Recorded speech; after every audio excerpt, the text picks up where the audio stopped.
అధ్యాయం. John chapter 20. యోహాను సువార్త 20వ అధ్యాయము 26వ వచనం నేను చదువుతా, మీరు ఆలకించండి. John chapter 20 verse 26. యోహాను సువార్త 20వ అధ్యాయము 26వ వచనం. 8 దినములైన తర్వాత ఆయన శిష్యులు మరలా లోపల ఉన్నప్పుడు తమ వారితో కూడా ఉండేరు. తలుపులు మూయబడి ఉండగా యేసు వచ్చి మధ్యను నిలిచి, మీకు సమాధానము కలుగును గాక అనెను. ప్రార్థన. ప్రేమగల తండ్రి, యేసు ప్రభు వారి మహాత్మ్యము గల రమ్యమైన మధురమైన నామమును బట్టి స్తోత్రాలు. నేను కూడా మీ ప్రజలతో కలిసి ఆరాధించినట్లు నా కొరకై సిలువలో యాగము చేయబడి రక్తము కాటి చనిపోయి సమాధి చేయబడి తిరిగి లేపబడినందుకు స్తోత్రాలు. మీ మాన భూస్థాపన పునరుత్థానం వచ్చి గొప్ప రక్షణ ఇచ్చినారు. మీ గొప్ప కార్యం చేసిన గొప్ప దేవా, నీకు సముడైన వాడు సాటైన వాడెవడు? నిన్ను పోలిన వాడెవడు? నీవు అద్భుతములు చేసినావు కనుక మిమ్మల్ని స్తుతిస్తూ ఉన్నావు. రక్షించబడిన తర్వాత కాకపిల్లనైన నన్ను, ఇంటికి వెలపడున్న నన్ను, నిషేధించబడిన నన్ను, అపవిత్రమైన నన్ను యెరూషలేము గుమ్మములోనికి తీసుకొని వచ్చినారు. సియోను మహిమలోనికి తోడుకొని వచ్చినారు. విందుశాలలోనికి తోడుకొని వచ్చినారు. మీతో పాటు బల దగ్గర కూర్చుండే ఆ జీవాహారం తినే భాగ్యం మీరు ఇచ్చినారు. ఇటు నీ కృప కొరకై నేనేమి చెల్లించిన జీవితాంతం రుణస్తుడని, అందుకే మిమ్మల్ని స్తుతించి ఆరాధిస్తూ ఉన్నాను. నీ మహాత్మ్యము గొప్పది, నీ కార్యములు గొప్పవి, నీ ఉద్దేశములు గొప్పవి, నీ తలంపులు గొప్పవి. నీవే గొప్ప దేవుడు. నీ గొప్పతనము ఎంత మాత్రము నేను వివరించడానికి నాలుక చాలదు, జీవితం చాలదు. నువ్వు మనుషులందరి యొక్క వర్ణన కంటే, వివరణ కంటే మిక్కిలి గొప్పవాడవు. మితి లేని జ్ఞానము కొరకై స్తోత్రం. ఈ బల దగ్గర చేరువచ్చే అవకాశం ఇచ్చినారు. ఇలాగ ప్రపంచంలో చేరువస్తున్న వారందరినీ కరుణించు. యోగ్యముగా పాలు పొందినట్లు సహాయం ఇచ్చి, ఈ వాక్యము వెలుగు ప్రకాశింపచ్చి, రక్షణ లేని వారికి రక్షణ దయచి, రక్షించబడిన వారి ప్రోత్సాహం పురుకొల్పు ఊరట కలిగించు. కొంత జీవితం మార్చబడినట్లు సహాయం ఇచ్చి, మార్పులోనికి, క్రీస్తు రూపములోనికి, క్రీస్తు దయారసములోనికి వచ్చినట్లు మీరు చేయి. ఈ వాక్యం విని అయోగ్యంగా పాలు పొంది నీ తీర్పులోనికి రాకుండా తప్పించమని ప్రార్థిస్తున్నా. స్థానిక బేతనీ సంఘము, అనుబంధ సంఘాల బట్టి స్తోత్రాలు. పేరు పేరు మీరు కాడించు. మీ దాసుడు ఆరోన్ గారు కుటుంబము చేరి వచ్చిన ఆయా స్థలాల్లో, ఇళ్లలో పరిశుద్ధులందరినీ బట్టి స్తోత్రములు. వారికి అవసరమైన మేలు సహాయము మీరు పైనుండి పంపించు. 121 కీర్తన 2వ వచనం ప్రకారము మీరే సహాయం కలిగించమని ప్రార్థిస్తున్నా. లూకా 10:19 ప్రకారం ఏది నీకు ఎంత మాత్రం హాని చేయదన్న మాట నెరవేర్చమని విజ్ఞాపన చేస్తున్నా.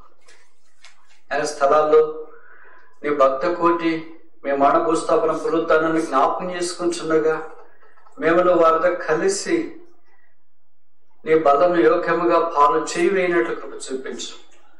ప్రపంచాన్ని కబళించి వేస్తున్న కరోనా వైరస్ ను మీరు పారదోలండి తండ్రి. మా రాష్ట్ర ముఖ్యమంత్రి మంత్రిమండలి కొరకు, దేశ ప్రధానమంత్రి మంత్రిమండలి కొరకు, ప్రపంచ రాజుల అధికారుల కొరకు ప్రార్థన చేస్తున్నా. వారు తీసుకునే చర్యలు సఫలీకృతం అవునట్లు చేయండి. వారికి మంచి ఆలోచన, తెలివితేటలు దయచేయండి. పేదలను, దీనులను, సామాన్యులను న్యాయం చేయటానికి వారికి మంచి జ్ఞానం, ఆలోచన అనుగ్రహించు. మీకే స్తోత్రములు చెల్లిస్తూ యేసు ప్రభు నామమున స్తుతించి ప్రార్థిస్తున్నాము తండ్రి. ఆమేన్.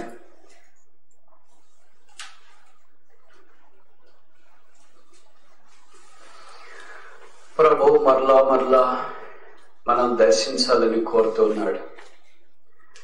ఒక్కసారి ఆయన దర్శించినప్పుడు నమ్మకపోతే, ఎరగకపోతే, చూడకపోతే, విశ్వసించకపోతే మళ్ళీ ఆయన రెండో అవకాశం మనకి ఇవ్వకుండా ఉంటే ఇది నాన్న క్రైస్తవ కోటి భూమి మీద మిగిలి ఉండేది కాదంటే తప్పు కాదేమో.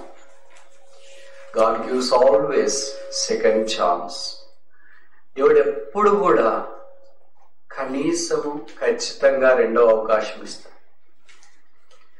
God is not God only for single chance. ఒకే ఒక అవకాశం ఇచ్చి బాగున్నారా లేదా, బాగాలేకపోతే వద్దు అని తీసివేసేవాడు కాడు.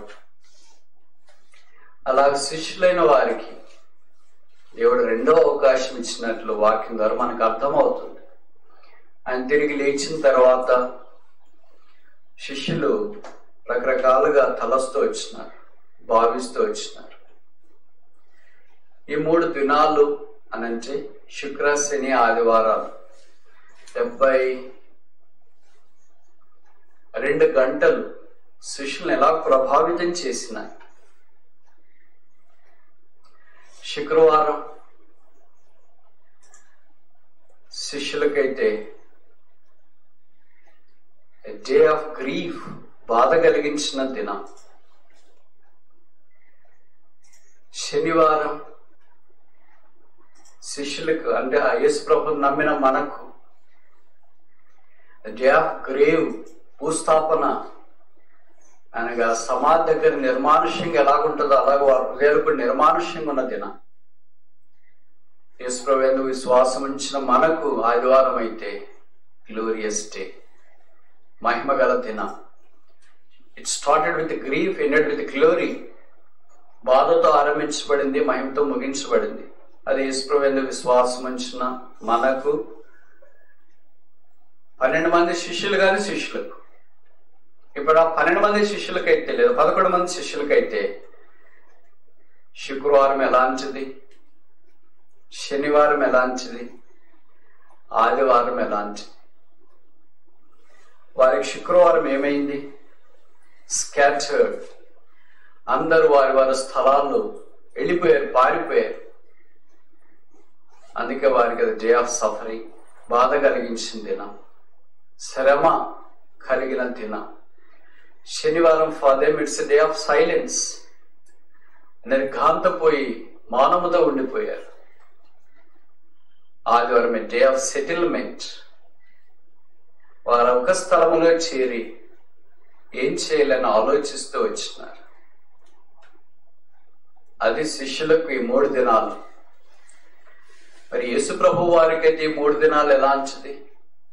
శుక్రవారం ఏ డే ఆఫ్ గ్రేస్, మనుషులందరి కొరకై కృప చూపించి శిలువ మీదకి వెళ్ళిన దినం.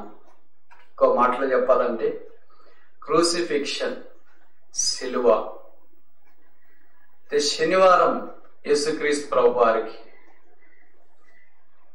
ఏ డే ఆఫ్ కాన్సిక్రేషన్, ప్రజలందరినీ తిరిగి తన యుద్ధకు తీసుకొని వచ్చుట కొరకై తను కుళ్ళిపోకుండా మనందరి పక్షాన దేవునికి విజ్ఞాపన చేస్తున్న ప్రధాన యాజకుడు.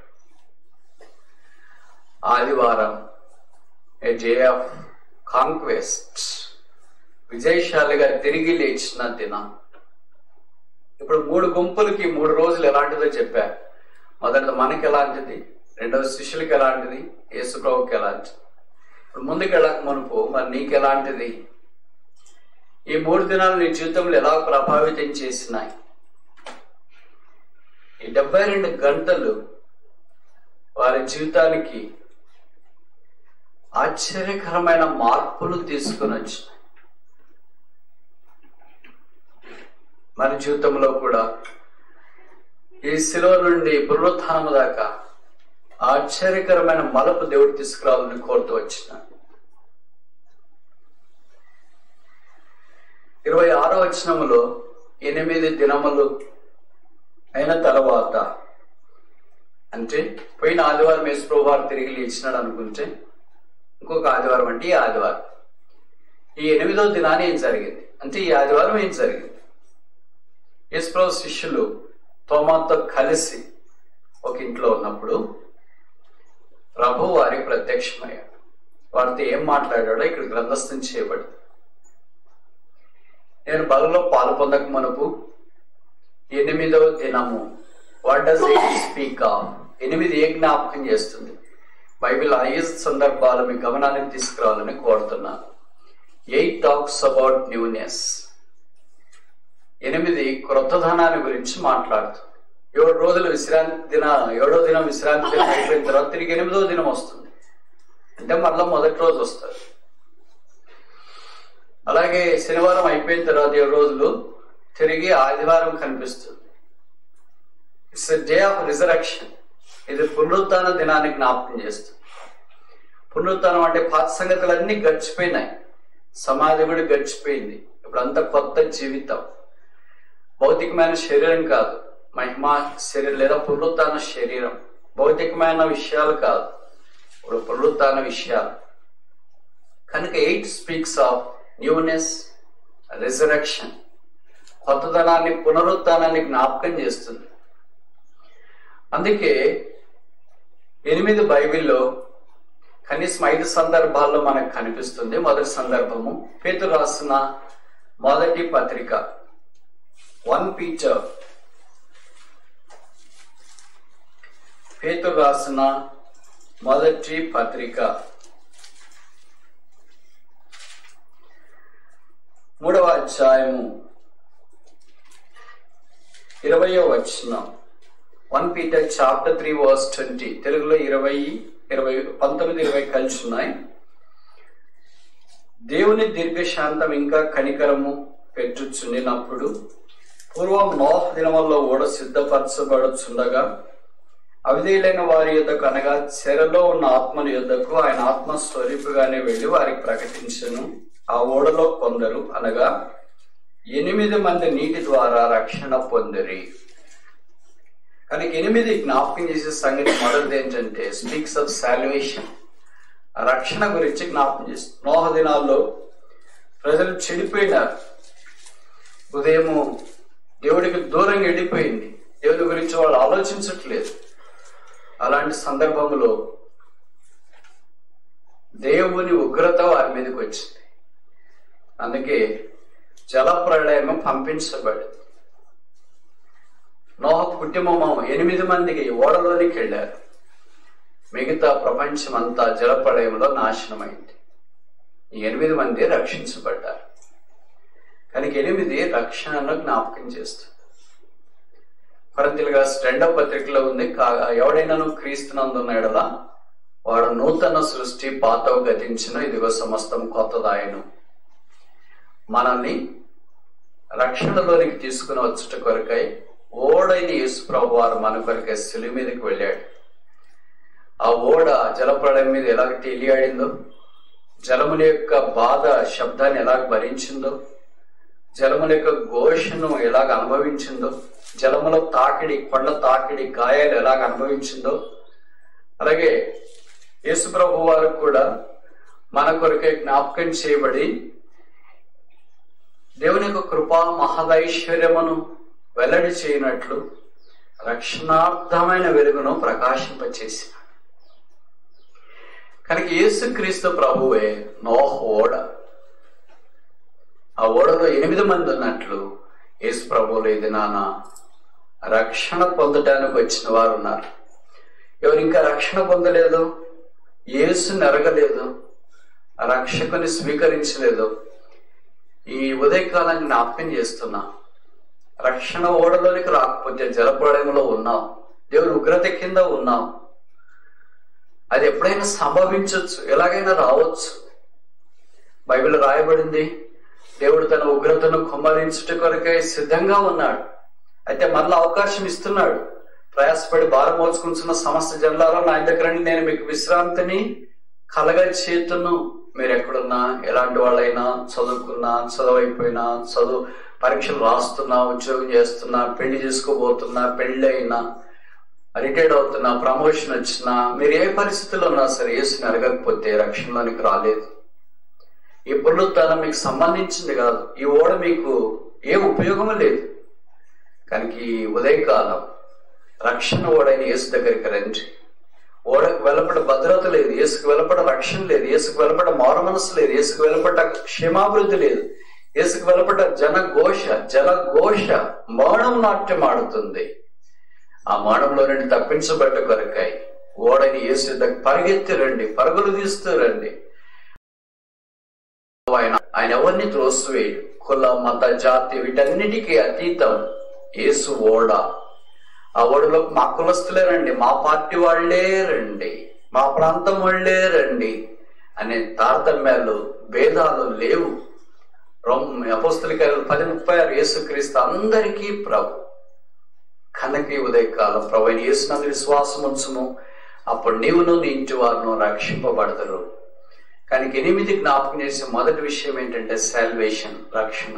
రక్షించబడిన మనము ఆ 8 మంది ఓడలో నుండి బయటకు వచ్చిన తర్వాత దేవునికి ఒక బలిపీఠం కట్టారు. That was the first altar built on the wash earth. కడగబడిన భూమి మీద కట్టబడిన మొట్టమొదటి బలిపీఠం అదే. 8 మందే ప్రపంచంలో ఉన్నారు. మనకి ఎలాగుంటది? మనం ఒక్కళ్ళ ఇంట్లో ఉంటేనే వీధులు నిర్మానుష్యం అయితేనే మనకు భయం వేస్తుంటది కదా. మరి ప్రపంచం అంతటా 8 మందే ఉన్నారు. ఆకాశం కింద భూమి పైన 8 మంది అలాగే నిలబడి బలిపీఠం దగ్గర ఉన్నప్పుడు దేవుడు వారి బలిని అంగీకరించినట్లు వాక్యంలో చూస్తారు. కడగబడిన భూమి మీద ఉన్నారు. కడగబడిన భూమి, కడగబడిన హృదయాన్ని, కడగబడిన జీవితాన్ని, కడగబడిన కుటుంబాన్ని జ్ఞాపకం చేస్తుంది. ఆ కుటుంబము దేవుని సన్నిధిలో కనిపిస్తూ వచ్చింది.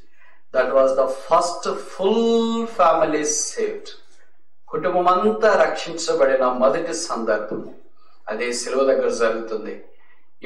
ఈ ఉదయకాలం ప్రభు యొక్క బల దగ్గర కూడా అలాంటి వ్యక్తులు రావాలని కోరబడుతూ ఉన్నారు. కనుక మీరు ఒక్కడే రక్షించబడితే సరిపోదు. కుటుంబం అంతా ప్రభు యొక్క శిలువ దగ్గర కనపడాలని దేవుడి ఉద్దేశం, బల దగ్గర కనపడాలని దేవుని ఉద్దేశం. ప్రభుని యేసునందు విశ్వాసం ఉంచుము, అప్పుడు నీవును నీ ఇంటి వారును రక్షించబడదురు అని వాక్యంలో రాయబడింది. కనుక రక్షణ ఉచితం, రక్షణ యెహోవాది, రక్షణ గొప్పది, రక్షణ నిత్యమైనది. ఆ రక్షణ నిర్లక్ష్య పెట్టక స్వీకరించి అంగీకరించి మారు మనసు పొందాలని కోరుతూ ఉన్నాం. లోకమంతా బీభోత్సవంతో నింపబడింది. ఎప్పుడు ఏం జరుగుతుందో తెలియదు, ఎవరికి ఏమొస్తుందో తెలియదు, ఎప్పుడు మౌనము కబళించి వేస్తుందో తెలియదు. పక్షపాతము లేని కరోనా రోగం పేదలని, ధనవంతులని, చిన్నలని, పెద్దలని, పిల్లలని, పురుషులని, స్త్రీలని, ధనిక దేశాలని, పేద దేశాలని, కనికరము లేని విపత్తు భూమిని ఇప్పుడు ఆవరించింది, కబళించడానికి సిద్ధంగా ఉంది. నీవెక్కడున్నా యేసు అనే ఓడలోనికి వస్తే నీకు భద్రత, కాపుదల, నీడ, ఆశ్రయము, దుర్గము, రక్షణార్థమైన క్షేమము. కనుక ప్రభువును స్వీకరించడానికి ఇష్టపడి యేసు యందు విశ్వాసం ఉంచిన మనము ఆయనకు శిలువ దగ్గర నిలబడి ఆయన రాకడ కొరకు ఎదురు చూస్తూ నిబంధన కలిగి ఇంకా ఈ రక్షణ భయంతోనూ వణకుతోనూ కొనసాగించుకోవాలని కోరబడుతూ ఉన్నా. రెండవది 8వ దినాన ఏం జరిగింది?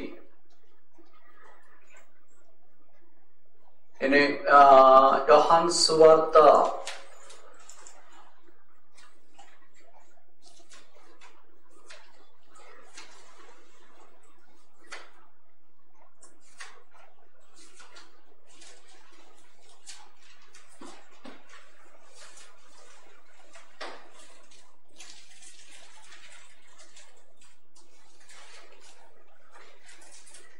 20వ అధ్యాయంలో మనం చూసిన 8వ దినాన యేసు ప్రభుతో మా కూడా ఉన్నప్పుడు ప్రత్యక్షమే. కనుక రెండవది 8వ దినాన జరిగింది. ఆదికాండం 21:3, జెనసిస్ చాప్టర్ 21 verse 3. ఆదికాండము 21వ అధ్యాయము 3వ వచనం. ఆదికాండం 21:3, జెనసిస్ చాప్టర్ 21 verse 3. ఆదికాండం 21:3. అప్పుడు అబ్రహాము తనకు పుచ్చిన వాడును తనకు శారా కనిన వాడునైన తన కుమారునికి ఇస్సాకు పేరు పెట్టెను. ఇస్సాకు పేరు పెట్టిన తర్వాత 4వ వచనం, మరియు దేవుడు అబ్రహాముకు ఆజ్ఞాపించిన ప్రకారం అతడు 8 దినముల వాడైన ఇస్సాకు తన కుమారునికి సున్నతి చేసెను. 8 జ్ఞాపకం చేసే రెండవది ఏంటంటే సున్నతి. పాత నిబంధనలో సున్నతి యూదులకు ఆచారం. ఇప్పుడు కొత్త నిబంధనలో మనకు భౌతికమైన సున్నతి కాదు, ఆత్మ సంబంధమైన సున్నతి. అదే హృదయ సున్నతి. Circumcision unto the heart. ఉదయానికి సున్నతి అంటే అనవసరమైన స్కిన్ కత్తిరించి బయటపడివేయటం. స్కిన్ అనే జ్ఞాపం చేసి శరీరాన్ని జ్ఞాపం, అనవసరమైన శరీర క్రియలను కత్తిరించి వేయట. ప్రభు బల దగ్గరికి వచ్చినప్పుడు అదే ప్రాచీన స్వభావమును విసర్జించుడి, నవీన స్వభావమును ధరించుకొనుడి. ఆ నవీన స్వభావం ఎవరు? యేసు ప్రభువే. శరీర స్వభావాన్ని విసర్జించుడి, ఆత్మీయమైన స్వభావం ధరించుకునుడి. ఎవరు ఆత్మీయమైన వ్యక్తి? పరిశుద్ధాత్మ దేవుడు. కనుక పరిశుద్ధాత్మ దేవుని ధరించుకొని పరిశుద్ధాత్మ యొక్క లక్షణాలు కలిగి ఉండాలి బల్లో పాల్గొనడానికి. ఏంటి పరిశుద్ధాత్మ దేవుని యొక్క లక్షణాలు? అందుకే ఆత్మ ఫలం ఏమనగా గలతీ పత్రిక 5:21-22 చెప్పడం, ప్రేమ, సంతోషం, సమాధానం, దీర్ఘశాంతం, దాడత్వం, మంచితనం, విశ్వాసం, ఆశనిక, సాత్వికం అన్నవి. కనుక ఈ 9 ఆత్మ ఫలము యొక్క package, full package of spiritual fruit, ఇది సంపూర్ణంగా అనుభవించడానికి ఇష్టపడాలి. దాంట్లోకి వచ్చిన వారు బలలో పాలు పొందవచ్చు. ఇప్పుడు ప్రేమాల దగ్గర ఆరంభిస్తేనే భవిష్యం మనకు అది లేదంటే తప్పు కాదేమో. మరి ఎలాగ ఆత్మఫలం మనలో ఉందని చెప్పగలము? ఎలాగ ఆత్మదేవుడు మనలో కార్యం చేస్తాడని చెప్పగలము? దేవుడు ప్రేమ స్వరూపి. ప్రేమ లేనివాడు దేవుని చూడలేదని బైబిల్లో రాశారు స్పష్టంగా. ఇది దిస్ ఇస్ ట్రూ. కనుక దేవుని మనం ప్రేమిస్తే ఇతరులు కూడా ప్రేమిస్తాం. నేను వల్ల నీ పొరుగువాన్ని ప్రేమించు. పొరుగువాన్ని ప్రేమిస్తున్నామంటే అర్థం ఏంటి? పొరుగువాని విషయమై జాలి, దయ, భద్రత, కాపుదలు చూపించడానికి మనం ఇష్టపడతాం. అని మనం చూపించట్లేదంటే ప్రేమించట్లేదనే అర్థం. అబ్రాహాము తన కుమారునికి సున్నతి చేసినాడంటే భౌతికమైన ఆచారంలో తాను ఉన్నాడు. ఇప్పుడు అది పాత నిబంధన. ఇప్పుడు కొత్త నిబంధనలోనికి మనం వచ్చిన తర్వాత ఇప్పుడు భౌతికమైన ఆచారం కాదు, ఆత్మ సంబంధమైంది, ఆత్మీయమైంది, ఆత్మ ఫలాలకు సంబంధించింది. మన పరిశుద్ధతను కాపాడుకున్నట్లు ఇంకో మాటలో చెప్పాలంటే స్పిరిట్ ఫీల్డ్ లైఫ్, ఆత్మీయమైన జీవితాన్ని మనం కలిగి ఉండాలని కోరబడుతున్నాం. అందుకే యోహాను సువార్త 15వ అధ్యాయంలో ఏ ద్రాక్ష చెట్టైనా ఫలించుకున్నామంటే ఫలింపని తీగలు తీసి పారవేయబడతాయి, అవి కత్తిరించబడతాయి, ఆ తర్వాత ఎండిపోతాయి. ఎండిపోయిన తర్వాత పనివాడు దాన్ని ప్రోగు చేసి కాల్చేస్తారు. కాల్చేసి దాని పాటు గొప్పది. మనం అలాంటి దుస్థితిలోనికి రాకూడదు. ఈ బలం మన కొరకే దేవుడు సిద్ధపరిచిన ఉద్దేశం ఏంటంటే మనము దేవుని యొక్క సారూప్యములోనికి రావాలని. ఆయన యొక్క సారూప్యంలోనికి రాకుండా అడ్డుపడే ప్రతి శరీర సంబంధమైన క్రియను విసర్జించుట, దాన్ని కత్తిరించుట, దాన్ని సర్కంసిషన్ అంట. కత్తిరించేటప్పుడు బాధ ఉంటుంది, నొప్పి ఉంటుంది, ఇబ్బంది ఉంటుంది. నన్నే కత్తిరిస్తున్నారేంటి, నాకు ఇలాగ జరుగుతుంది ఏంటి, మిగతా వాళ్ళంతా బాగున్నారేంటి, ఈ కొమ్మనే కత్తిరిస్తున్నారేంటి, ఈ పై భాగమే కత్తిరిస్తున్నారేంటి, ఈ కింద భాగమే కత్తిరిస్తున్నారేంటి అనే బాధలన్నీ కనిపిస్తూ ఉంటాయి. కానీ కత్తిరించబడితే ఎంత అందంగా ఉంటుంది. మీరు కొన్నిసార్లు పార్కులో, రోడ్ల మీద పెద్ద పెద్ద చెట్లు చూసింటారు. చెట్లు అంటే గార్డెనింగ్ చెట్లు, ఈత చెట్లు లాంటివి, క్రోటన్ చెట్లు లాంటివి. వాటన్నిటి కట్ చేస్తుంటారు కొంతమంది గార్డెనర్స్. కట్ చేయకమునుపు అక్రమాకారంగా ఉంటాయి. ఒకసారి కట్ చేసిన తర్వాత ఒక రూపానికి వస్తాయి. గొడవ వలె కట్ చేస్తారు, గుర్రం వలె కత్తిరిస్తారు, ఏనుగు వలె కత్తిరిస్తారు, ఒంటె వలె కత్తిరిస్తారు. రకరకాల ఆకారంలో పిల్లలకి చూడముచ్చటగా, పబ్లిక్ చూడముచ్చటగా, అందంగా ఉండటానికి వాటిని కత్తిరిస్తారు. దేవుడు కూడా అలాగే మనల్ని కత్తిరించడానికి ఇష్టపడతాడు. ఆయన కత్తిరి మనం తీసేస్తే సున్నతిలోనికి రాలేము, స్పిరిట్ ఫీల్డ్ లైఫ్ లోనికి రాలేము, ఆత్మీయమైన సంగతుల్లోనికి రాలేము. కొంతమంది ఎవరు ఏం అనకూడదు అనుకుంటారు. వాళ్ళు మాత్రం ఎవరినైనా అనొచ్చు అనుకుంటారు. అలా కాదు. ఇది దేవుని యొక్క వాక్యము ద్వారా మనం హెచ్చరించబడటానికి సహోదరులుగా ఉన్నా కనుక దేవుడు మనల్ని హెచ్చరించాలని కోరుతున్నాడు. ఆయన హెచ్చరింపులు ఏ తప్పు, ఏ గద్దింపు మనకు కానరాదన్న సంగతి వాస్తవం. 8వ దినము. ఇప్పుడు 2 విషయాలు చూసిన. 8 మొదట సాల్వేషన్, రక్షణ జ్ఞాపకం చేస్తుంది. 2వది spiritual life, spirit filled life, ఆత్మ సంబంధమైన జీవితాన్ని జ్ఞాపకం చేస్తుంది. 3వది సమూయేలు మొదటి గ్రంథము 17వ అధ్యాయము 12వ వచనం. 1 chapter 17 verse 12. సమూయేలు మొదటి గ్రంథము 17వ అధ్యాయము 12వ వచనం. సమూయేలు మొదటి గ్రంథము 17వ అధ్యాయము 12వ వచనం. దావీదు యూదా బెత్లెహేము వాడికి ఎఫ్రాతీయుడైన యెషయా వాని కుమారుడు. యెషయాకి 8 కుమారులు. 8 కుమారులు యెషయాకి. ఇప్పుడు దీని సంగతి ఏంటి? 16:10. 1 chapter 16 verse 10. సమూయేలు మొదటి గ్రంథం 16వ అధ్యాయం 10వ వచనం. యెషయా తన 7 కుమారులను సమూయేలు ఎదుటికి పిలువగా సమూయేలు యెహోవా వీరిని కోరుకొనలేదని చెప్పి నీ కుమారులందరూ ఇక్కడ ఉన్నారని యెషయాను అడగగా అతడు ఇంకనూ కడసారి వాడు ఉన్నాడు, అయితే వాడు గొర్రెలుగా ఇచ్చున్నాడు. వాడు 8వ వాడు, ఆయనే దావీదు. కనుక 8 ఏ జ్ఞాపకం చేస్తుందంటే దావీదును మనకు జ్ఞాపకం చేస్తుంది. దావీదు అంటే ప్రియమైన వాడు, ఇష్టమైన వాడు. తర్వాత ఈ సందర్భం మనకు పరిచయం 17వ అధ్యాయంలో, సమూయేలు ద్వారా 16వ అధ్యాయంలో అభిషేకించబడిన తర్వాత 17వ అధ్యాయంలో ఏలాలో గొలియాతు వచ్చిన తర్వాత దావీదు వడిసెల రాయి చేత పట్టుకొని లేదా వడిసెల్లో రాయి పెట్టి దాన్ని విసురుతా గొలియాతు చనిపోయాడు. దావీదు సౌలు 1000 కొలది, దావీదు 10,000 కొలదని గాన ప్రతిగానం చేసి రాతిన గొలియాతుతో తన విజయ దుందిమ ఆరంభించినాడు దావీదు. ఆ తర్వాత అది కొనసాగుతూ వచ్చింది. తన జీవితం విజయ భూమి. దావీదుకి ఎక్కడ వెళ్ళినా యెహోవా అతనికి తోడుగా ఉండననే మాట బైబిల్లో రాయబడుతూ వచ్చింది. God was with David. దావీదుతో దేవుడున్నాడు. కనుక ఈ ఉదయకాలం మనం బలలో పాల్పొందక మునుపు దావీదు కొమ్మ, దావీదు వేరు చిగురు, దావీదు గోత్రపు సింహమైన యేసుక్రీస్తు ప్రభు యొక్క విజయము మన విజయం. దావీదు ద్వారా సంపాదించబడిన విజయం ఇశ్రాయేలుకి ఎలాగ విజయమైందో, దావీదు ద్వారా పరిపాలన చేయబడుతున్న పరిపాలన ఇశ్రాయేలుకి ఎలాగ పరిపాలన ఇచ్చిందో, దావీదు సింహాసనం ఇశ్రాయేలుకి ఎలాగ ఆశీర్వాదం చేసుకుని ఇచ్చిందో, ఇది నా యేసు ప్రభు యొక్క సింహాసనం, యేసు ప్రభు యొక్క విజయం. దావీదు భూమి మీద విజయం తెచ్చాడు, యేసు ప్రభు శిలువలో విజయం తెచ్చాడు. దావీదు ఇశ్రాయేలుకు మాత్రమే విజయం తెచ్చాడు, యేసు ప్రభు సమస్త మానవ కోటికి విజయం తెచ్చాడు. దావీదు 40 ఏళ్లే పరిపాలన చేశాడు, యేసు ప్రభు 1000 ఏళ్ల పరిపాలన చేయబోతున్నాడు. దావీదు కొంతకాలం జీవించి చనిపోయాడు. దావీదు కుమారుడైన యేసు యుగాయుగాలు సజీవుడై ఉన్నాడు. కనుక దావీదుకు వేరు చిగురు యూదా గోత్రపు సింహమైన యేసుక్రీస్తు ప్రభు యొక్క విందుశాలలో పాలు పొందడానికి చేరువచ్చిన మనము 8 జ్ఞాపకం చేసే 3వ సత్యాన్ని గ్రహించాలని కోరబడుతున్నాం. That is success. అదే విజయం. యేసు ప్రభువుకు వెలపడ్డం మనం అపజయములో ఉన్నాం, యేసు ప్రభువులో విజయములో ఉన్నాం. పునరుత్థానం యేసు ప్రభు యొక్క విజయం. పునరుత్థానంలో పాలు పొందిన మనం, పునరుత్థానాన్ని అనుభవిస్తున్న మనం, పునరుత్థాన శక్తిని కోరుకుంటున్న మనం ప్రభు యొక్క బలలో పాలు పొందడం కొరకై ఆహ్వానించబడుతూ ఉన్నాం. 8 జ్ఞాపకం చేసే 4వ విషయం చూస్తామా? దినవృత్తాంతాల 2వ గ్రంథం 29వ అధ్యాయం, 2 Chronicles chapter 29 verse 17.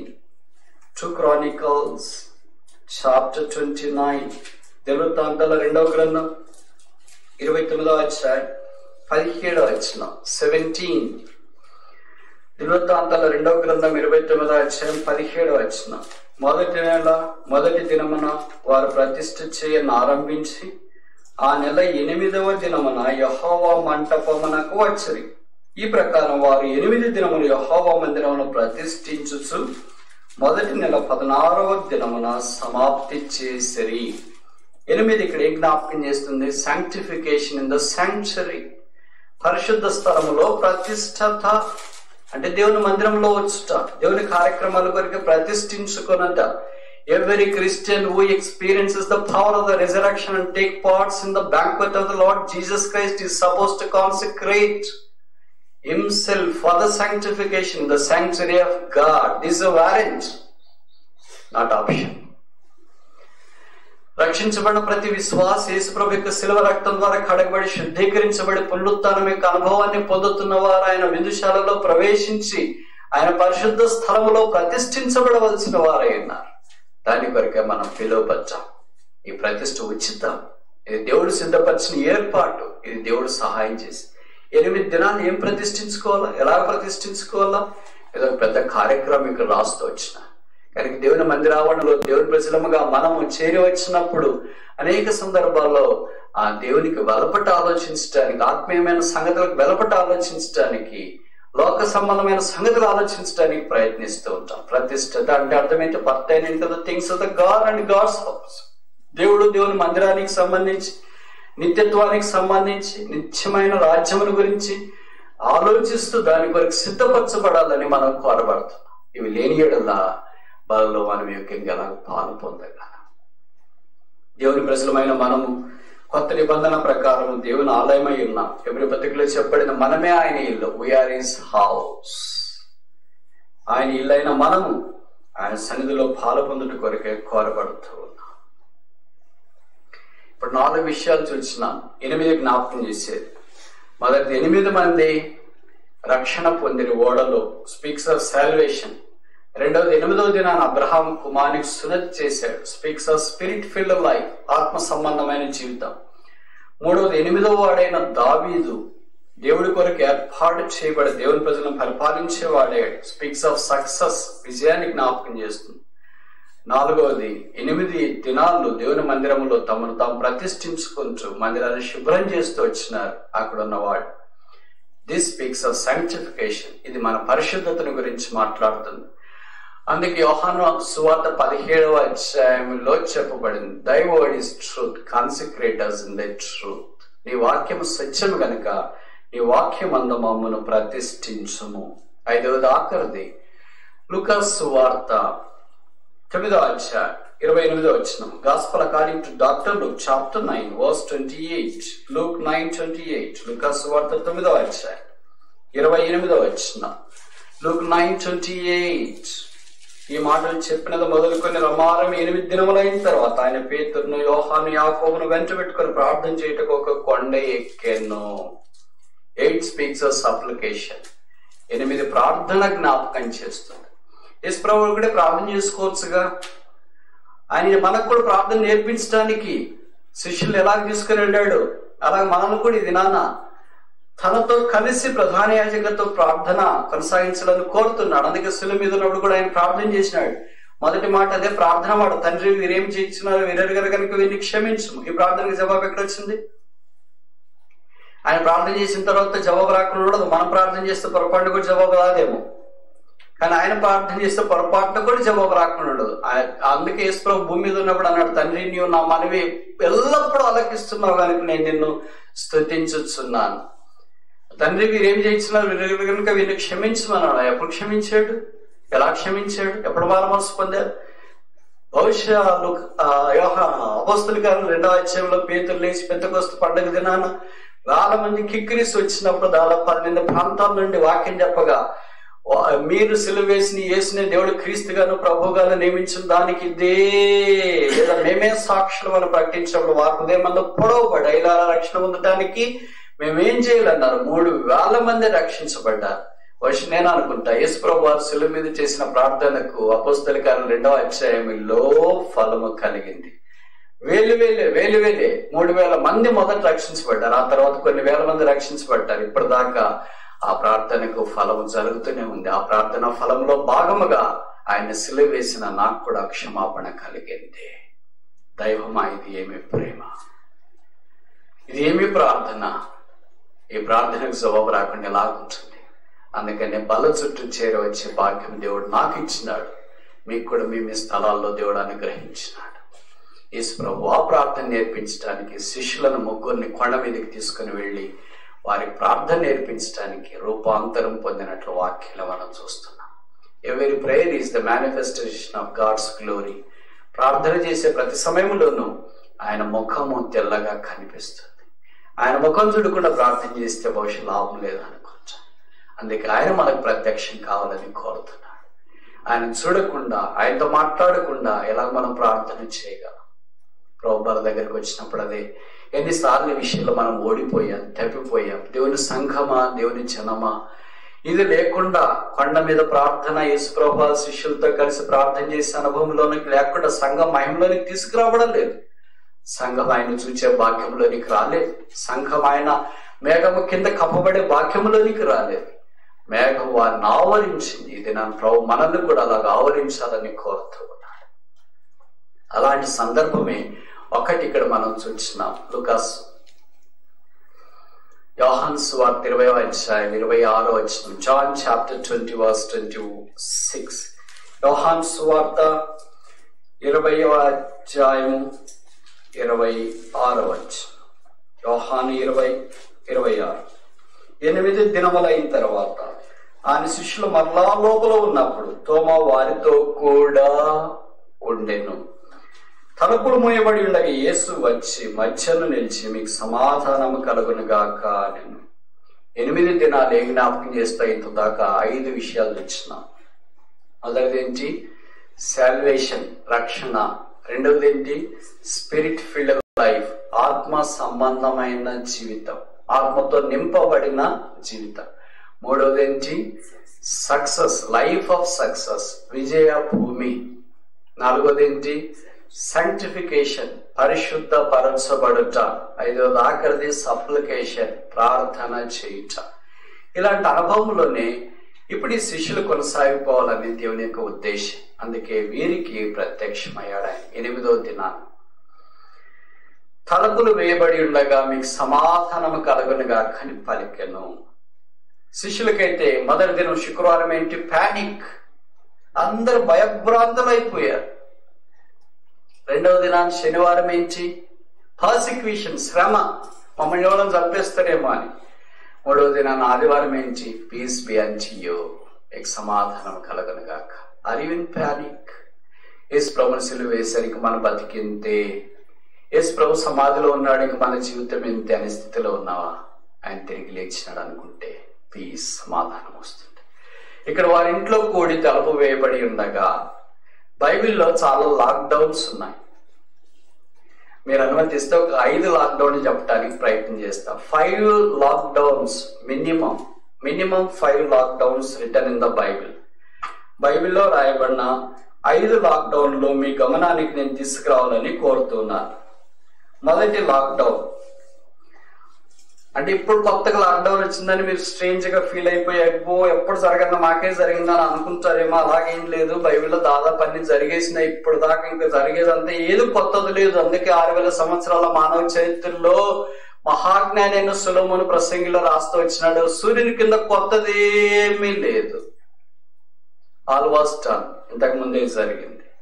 ఆది కాండము 7వ అధ్యాయం, జెనసిస్ చాప్టర్ 7 verse 16. ఆది కాండం 7వ అధ్యాయం 16వ వచనం. ప్రవేశించినవన్నీ దేవుడు అతని ఆజ్ఞాపించిన ప్రకారం సమస్త శరీరంలో మగదియు ఆడది ప్రవేశించినప్పుడు యెహోవా ఓడలో అతన్ని మూసివేసెను. This is the first lockdown. మొదటి లాక్డౌన్ దేవుడే చేశాడు. నోహను కుటుంబాన్ని ఓడలో మూసివేసెను. ఈ షర్ట్ దేవుడే మూసేశాడు. కానీ మంచికి దేవుని ఉగ్రత ఉన్నప్పుడు దేవుడు లోపల వాళ్ళు మూసేసినాడు. ఎందుకు మూసేశాడు? లాక్డౌన్ ఫర్ పార్డన్, క్షమాపణ కొరకు, రక్షణ కొరకు, మారు మనసు కొరకు, లోకంలో నశించుకోకుండానట్లు దేవుడు వారిని మూసివేసినాడు.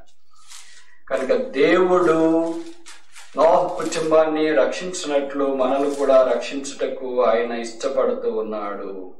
రెండవ లాక్డౌన్ యోహాను సువార్త 20వ అధ్యాయము 19వ వచనం. John chapter 20 verse 19.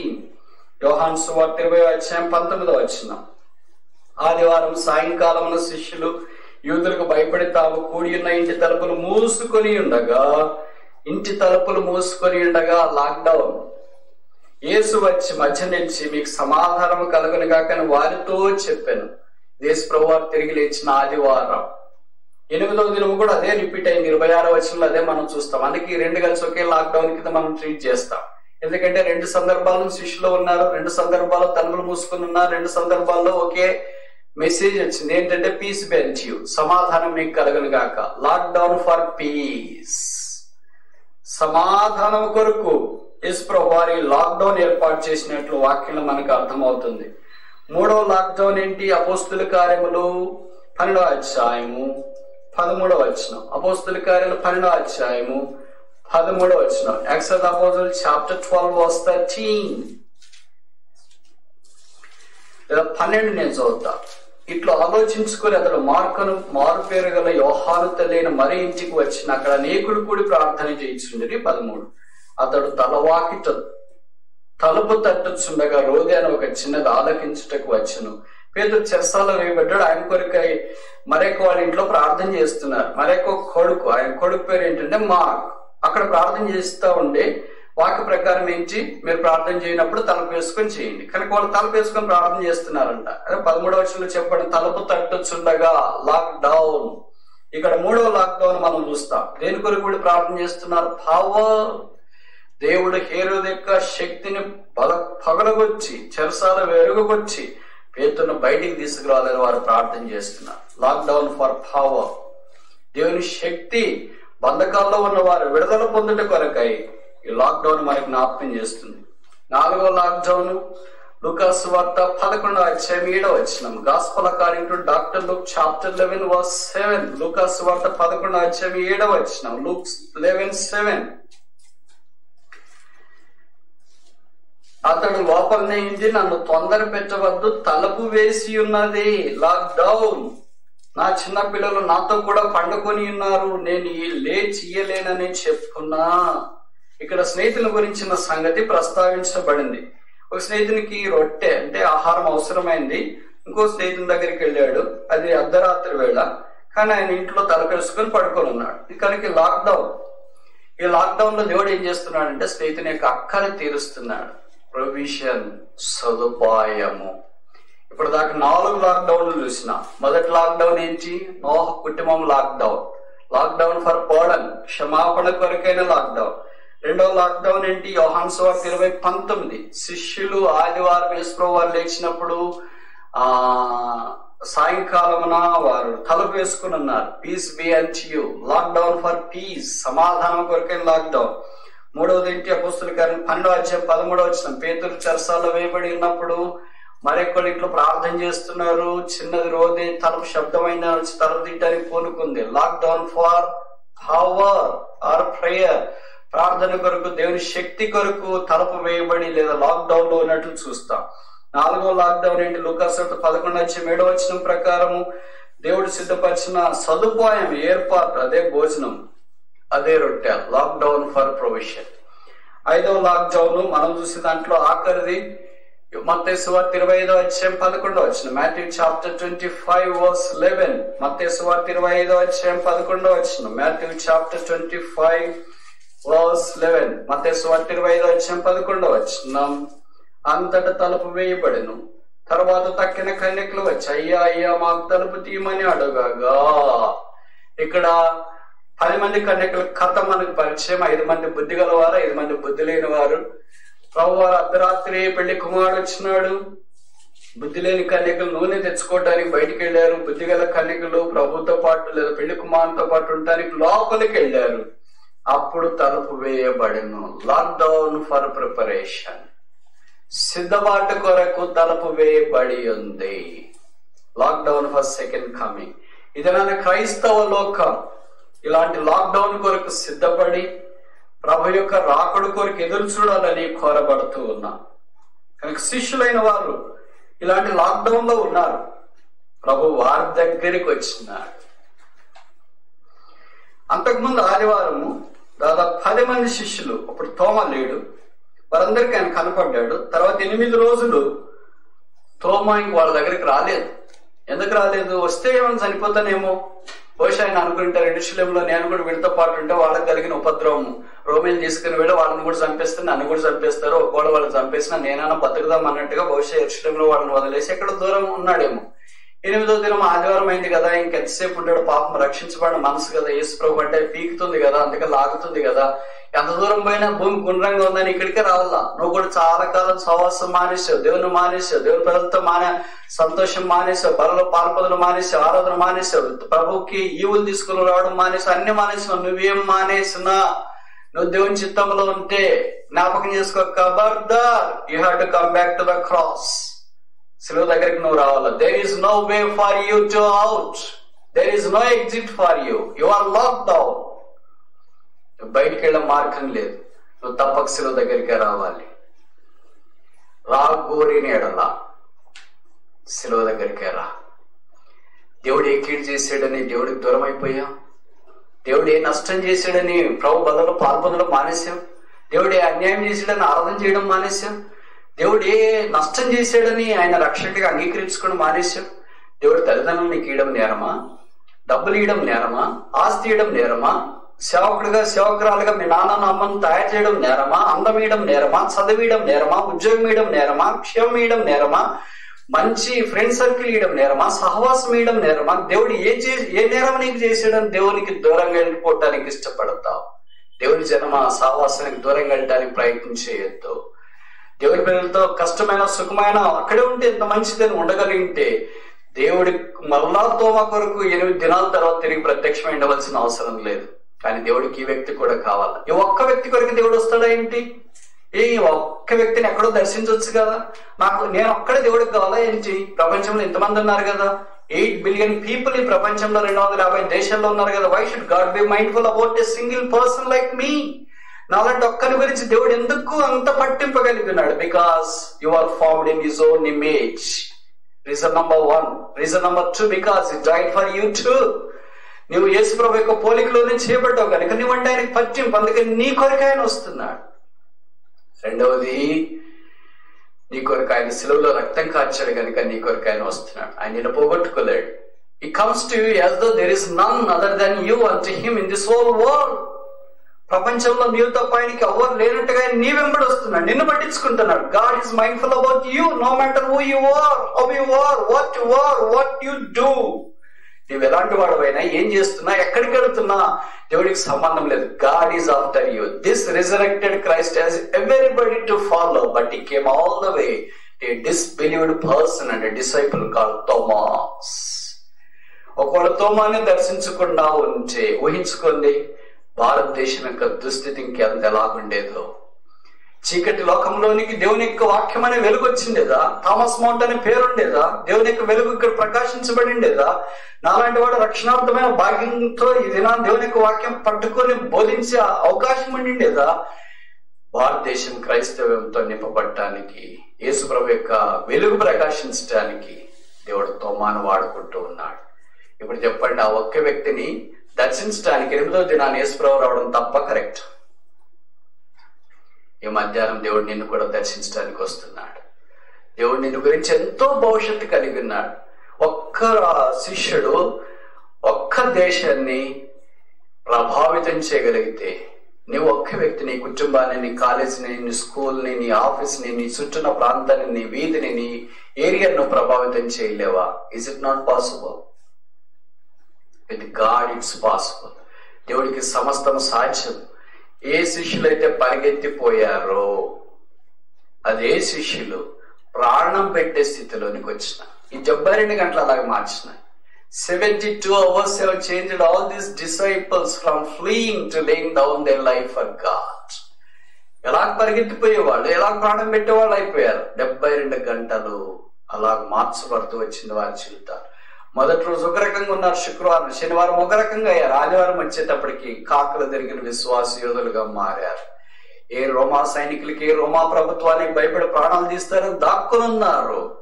అలాంటి వారి దగ్గరికి వెళ్ళి నజరేయుడైన యేసు నామములో ఉన్న రక్షణను గురించి, శక్తిని గురించి బోధించడం ఆరంభించినారు. విద్యలేని పామర్లు ప్రపంచాన్ని తలకిందలు చేశారు అపోస్తల కార్యాల్లో. కారణం ఏంటంటే పునరుత్థానని యేసు వారికి ప్రత్యక్షమయ్యాడు. ఈ మధ్యాహ్నం మనం కూడా ప్రభువుల దగ్గరికి వచ్చినప్పుడు ఆయన మనకు కూడా ప్రత్యక్షం అవుతూ ఉన్నాడు. పేతురు ఎవరితో ఉన్నా, తోమ ఎవరి దగ్గర ఉన్నాడు? యేసు ప్రభువారు వచ్చినప్పుడు తోమ ఎవరి దగ్గర ఉన్నాడు? యోహాను సువార్త 20వ అధ్యాయం 20వ వచనం. 8 దినములైన తర్వాత ఆయన శిష్యులు మరలా లోపట ఉన్నప్పుడు తోమ వారితో కూడా ఉండేను. ఎవరితో ఉన్నాడు? వారితో కూడా ఉండెను. ఎవరు వారు? పరిగెత్తిపోయిన వాళ్ళ? ఎవరు వారు? బొంకిన వాళ్ళ?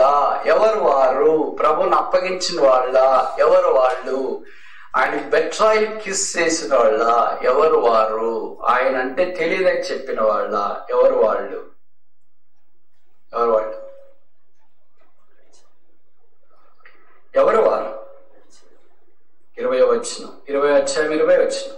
వాళ్ళు శిష్యులు కాదు, వాళ్ళు పరిగెత్తిపోయిన వాళ్ళు కాదు, వాళ్ళు బొంకిన వాళ్ళు కాదు, వాళ్ళు దూరంగా వెళ్ళిపోయిన వాళ్ళు కాదు. ఎవరు వాళ్ళు? John chapter 20 verse 20. ఆయన ఇలాగ చెప్పి వారికి తన చేతులను ప్రక్కన చూపగా శిష్యులు ప్రభువును చూచి సంతోషించారు. ఎవరు వాళ్ళు? శిష్యులు కాదు. ఎవరు వాళ్ళు? పరిగెత్తిపోయిన వాళ్ళు కాదు. ఎవరు వాళ్ళు? ప్రభువును చూచిన వాళ్ళు. ఎవరితో నువ్వు ఉండాలా? పరిగెత్తిపోయే వాళ్ళతో కాదు, బొంకే వాళ్ళతో కాదు, దారిపడిపోయే వాళ్ళతో కాదు. ఎవరితో నువ్వు ఉండాలా? ప్రభువును చూసిన వాళ్ళతో ఉండాలి. ప్రభువును చూసిన వాళ్ళతో ఎవరున్నారు ఇప్పుడు? వారితో కూడా ఉండే 20వ వచనం. తోమ వారితో కూడా ఉండే. నువ్వు ఎవరితో ఉన్నావు ఇప్పుడు? మరి విద్యావేత్తలతోనా, సేవకులతోనా, బోధకులతోనా, కాపలతోనా, ఉపవాసం ఎవరితో ఉన్నావు? నువ్వు ఉండవలసిన రైట్ ప్లేస్ ఏంటంటే ప్రభువును చూసిన వాళ్ళతో ఉండాలి. ఎవరైతే ప్రభువును చూసినారు, మరి 20వ అధ్యాయంలో చెప్పండి, మగ్ధులేని మరి నేను ప్రభువును చూచింది.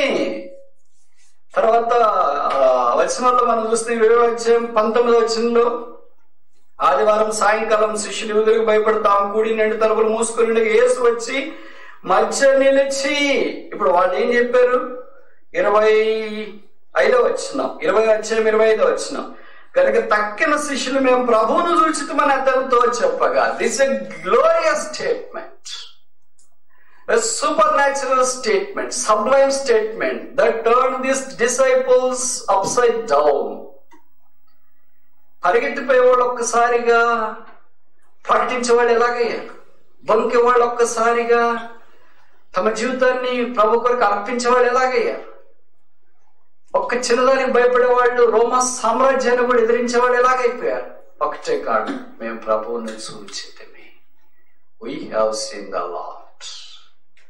మగ్ధులేని మరే ప్రభువుని చూసింది. 10 మంది శిష్యులు ప్రభువుని చూసినారు. ఇప్పుడు తోమ ఇంత గొప్పడు ఎలాగయ్యాడు?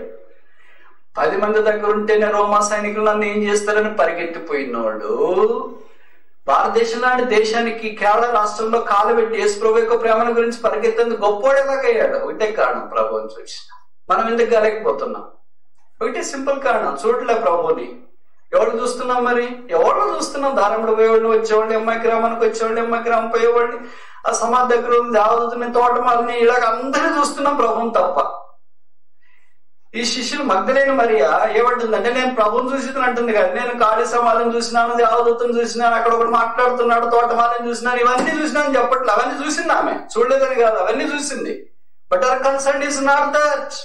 ఇప్పుడు లోకంలో మన చుట్టూ కూడా అవే ఉన్నాయి. నేను అది చూసినా, ఇది చూసినా, ఇది చూసినా, అవన్నీ కాదు, అవన్నీ ఉన్నాయి. అది చూడకుండా ఉండడం కుదరదు. నేను ప్రభువును చూచితని. ప్రభు యొక్క బలం మనకు అదే జ్ఞాపకం చేస్తుంది. ఎవరు ప్రభువును చూసిన వారితో ఉంటారో వాళ్ళు ప్రభుని గురించి ప్రకటిస్తారు. వాళ్ళు ప్రభు బలలో పాల్పొందుతారు. ఎవరు ప్రభుని చూడలేదో వారు ప్రభుని వచ్చిన వాళ్ళతో ఉండలేరు, ప్రభు బలలో పాల్పొందలేరు. ప్రభుని చూడుకొని మనకి అన్ని ఆటంకాలు వస్తుంది, అభ్యంతరాలు వస్తుంటాయి.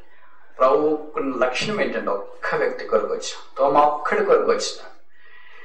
ఈ ఉదయకాలం నువ్వు కూడా ఉంటున్నావేమో, నా ఒక్కడికి దేవుడికి కావాలా, నేను దేవుడికి కావాలా, నేనేమో అవసరం, చదువులో ఫెయిల్ అయిపోయింది కదా, ఉద్యోగం రాలేదు కదా, పెళ్లి కాలేదు కదా, సేవ వ్యర్థమైపోయింది కదా, నాకేం తలాంతం లేదు కదా, అనారోగ్యం నన్ను పట్టి పీడిస్తుంది కదా, ఆర్థిక ఇబ్బందులు ఉన్నాయి కదా, నేరాలు ఘోరాలు ఉన్నాయి కదా, తల్లిదండ్రులు లేరు కదా, తర్వాత నిరుద్యోగ స్థితిలో ఉన్నాను కదా, అన్ని నన్ను పట్టి పీడిస్తున్నాను, నేను ఒక్కడికి దేవుడికి కావాలా, నన్నొక్కడు కూడా దేవుడు పట్టించుకుంటాడని నువ్వు బాధపడుతున్నావు. బైబిల్లో రాయబడింది, నీ ఒక్కడి కొరకు ప్రభు వస్తాడు.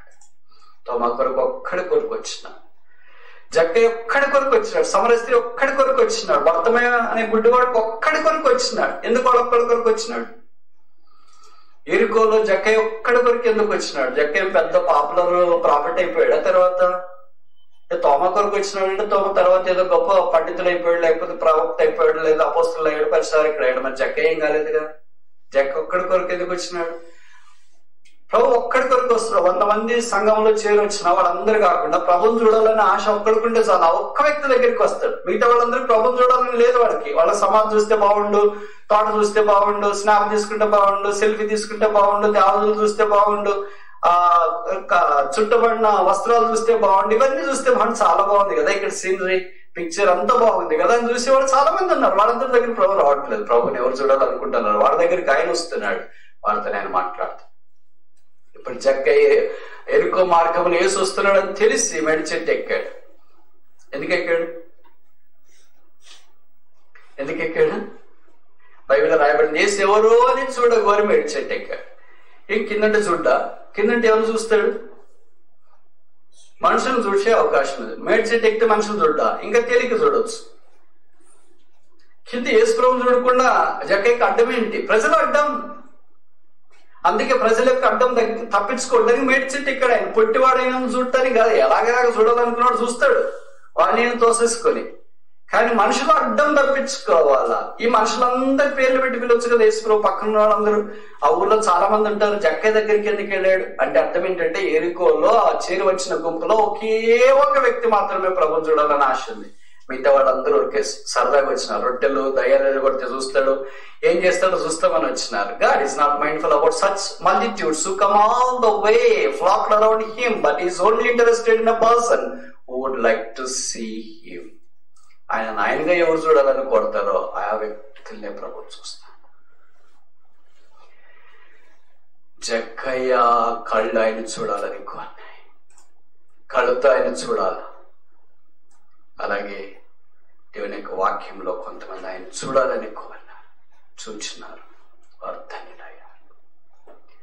ఒక స్త్రీ వచ్చిన రక్తస్రావం చేత ఎంతో మంది రోగాలతో బాధపడుతున్నాడు ఉండొచ్చు. వచ్చి ఆయన వస్త్రపు చిందం తాకింది, స్వచిత్రాలైంది. ప్రభు దగ్గరకు ఒక్క వ్యక్తి వస్తే తప్పించుకోవాలి. నువ్వు ఎక్కడి నుండి వాక్యం ఉంటున్నావో తెలియదు. నువ్వు ఒక్కడవే ఏకాగ్ర కొండల్లో గుహలో ఏడుస్తూ ఉంటున్నావేమో. నువ్వు అక్కడి కొరకు వస్తున్నావు. జక్కయ్య కొరకు వచ్చిన దేవుడు, భర్తమయ్య కొరకు వచ్చిన దేవుడు, సమరయ స్త్రీ కొరకు వచ్చిన దేవుడు, రక్తస్రావంతో బాధపడుతున్న ఆ వ్యక్తి దగ్గరకు వచ్చిన దేవుడు, దేవాలయం దగ్గర మండపం దగ్గర కోనేడు దగ్గర 38 సంవత్సరాల నుండి ఎవరు సహాయం లేకుండా పడిన వ్యక్తి దగ్గరికి వచ్చిన దేవుడు నీ దగ్గరికి కూడా వస్తున్నాడు. మధ్యాహ్నము ఆయన చూడటానికి ఇష్టమైన 8వ దినాన శిష్యులు చేరున్నారు. గదిలో పీస్ బి అండ్ యు. నువ్వు కరోనా చేత బాధపడుతూ లాక్డౌన్ లో ఉన్నావు. దేవుడిచ్చే వర్తమానం ఏంటంటే పీస్ బి అండ్ యు. నీకు సమాధానం కలుగును గాక.